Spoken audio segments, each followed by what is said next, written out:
Sénégal, bonjour, Ndeketeyo, Amna Lukheweti, tribune quotidienne ce matin au chapitre de l'adjudication organisée vendredi dernier par l'agence UEMOA titre de nous renseigner qu'en réalité des réalités, il y a des inquiétudes.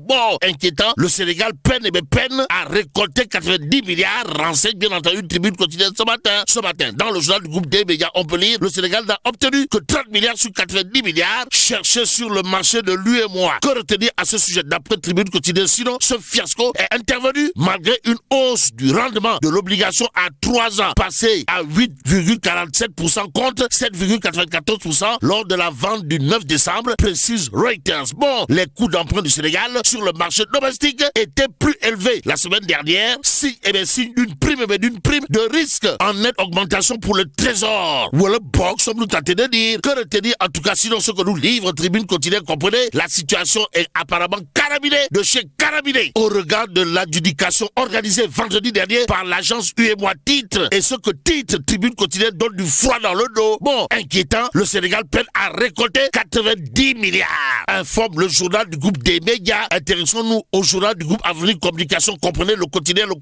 qui nous livre le guest édito signé Dr Yorodia, intitulé La pauvreté d'un continent, un paradoxe africain. Bon, le quotidien par ailleurs de renseigner course poursuite entre Diomaye et Sonko, crise non cachée au sommet de l'État et en l'État. Retenons en tout cas d'après le quotidien la stratégie de Sonko pour massifier Pastef les patriotes, aussi le timing de la mesure avec la tournée économique du chef de l'État, l'état de la situation entre Pros et son excellence Bassirou Diomaye Diakhar Faye au menu de l'actualité de Walf Quotidien. Le quotidien du groupe Walf en tout cas de révéler Pastef et la reconquête du pouvoir, le plan anti-Diomaye Gam. Bon, retenons en tout cas ce qu'il y a de retenir dans cette histoire, comprenez, Sonko veut 10 000 cellules fonctionnelles aussi. Walf Quotidien de nous apprendre que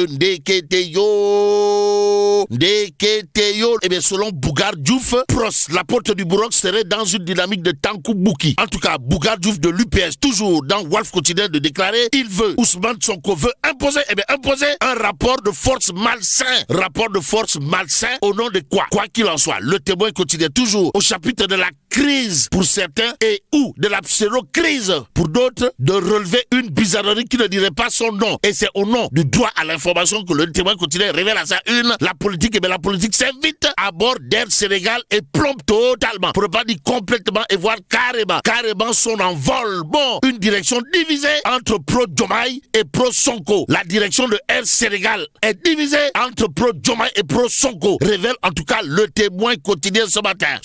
Le journal piloté par Amadou Diom, mon ami, mon frère Amadou Diom, de renseigner les audits de l'IGE attendus. En attendant, retenons pour l'instant ce qu'il y a de retenir dans cette histoire, comprenez, la politique s'invite à bord d'Air Sénégal et plombe son envol. Ainsi, Air Sénégal, c'est comme qui dirait une direction divisée, pour ne pas dire coincée, voire cannibalisée, entre pro-Pros et pro-Korokhe. Ainsi, le salon de Dubaï, une sortie de piste flagrante, relève également le Témoin Quotidien ce matin. Le journal de s'intéresser également à la reprise des cours à l'université Cheikh Anta Diop de Dakar. Et là, il est question, d'après le Témoin Quotidien, d'un compromis fragile. Et pendant ce temps, l'As Quotidien de révéler à sa une démocratie sénégalaise sous tension. Africa Jom Center de mon professeur Ali Oundine plaide pour un sursaut national. Actualité nationale toujours, mais cette fois avec Tribune Quotidien qui nous informe des perturbations du fonctionnement de l'administration. Bon, l'intersyndicale de l'administration annonce une grève générale de 48 heures. À l'heure actuelle, il convenait de dire que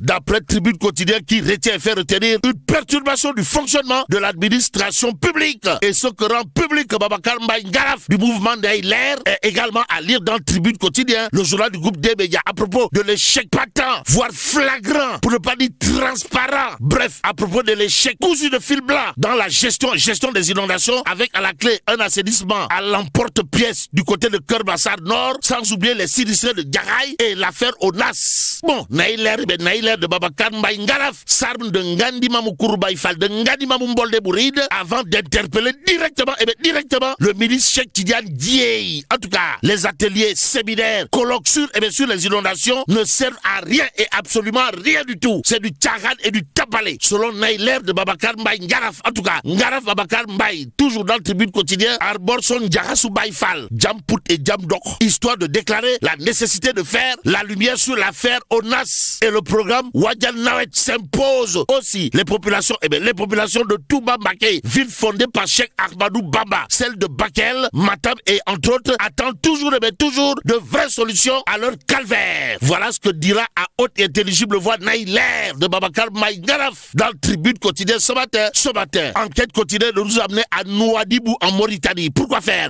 Pour nous en prendre la chasse, la chasse aux Sénégalais. Chasse aux Sénégalais, Diam. Même s'il est dit Yonou Diam Sorioul, retenons en tout cas qu'à Nouadhibou, des pêcheurs sénégalais dénoncent des rafles, violences et humiliations répétées de la part des forces de sécurité mauritaniennes. Bon, des arrestations et rapatriements jugés arbitraires, y compris de personnes en situation irrégulière dénoncées. Note bien entendu enquête, le journal de nous apprendre l'État du Sénégal interpellé directement. D'où notre intérêt de prendre la direction du point actu ce matin. Le journal est avec monsieur le ministre des Affaires étrangères. Bon, Cheikh Niang sans langue de bois, c'est le titre qui barre la une du point actu ce matin. Le journal, en tout cas, de nous renseigner que selon Cheikh Niang, ministre des Affaires étrangères, la CEDEAO a accepté la transition, donnant aussi cette transition sera encadrée. La transition en Guinée-Bissau sera encadrée. Bon, le Sénégal adopte une voie de modération, de flexibilité et de fermeté. Voilà ce qu'a tenu à dire à haute intelligible voix Cheikh Niang, ministre des Affaires étrangères de son État. Et en l'État, l'homme de soutenir toujours dans le point actu au sommet d'Abuja, il y avait des pays va-t-en guerre. Bon, nous leur avons opposé notre tradition diplomatique de modération et de réalisme.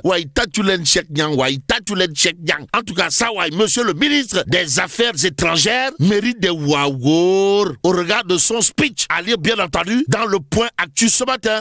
L'observateur l'obs de nous parler de Softcare, histoire d'indiquer le scandale sanitaire en continu. Bon, enquête sur une alerte autour des produits dangereux, toujours en vente dans les boutiques. En attendant, passons à l'As quotidien pour terminer. Le journal au chapitre de la maltraitance des chevaux utilisés dans le transport, de nous apprendre que Maître Bamba Sissé, ministre de l'Intérieur de son État, dit basta.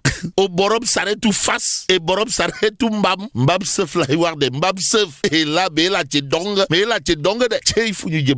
Bon, que Dieu préserve le Sénégal.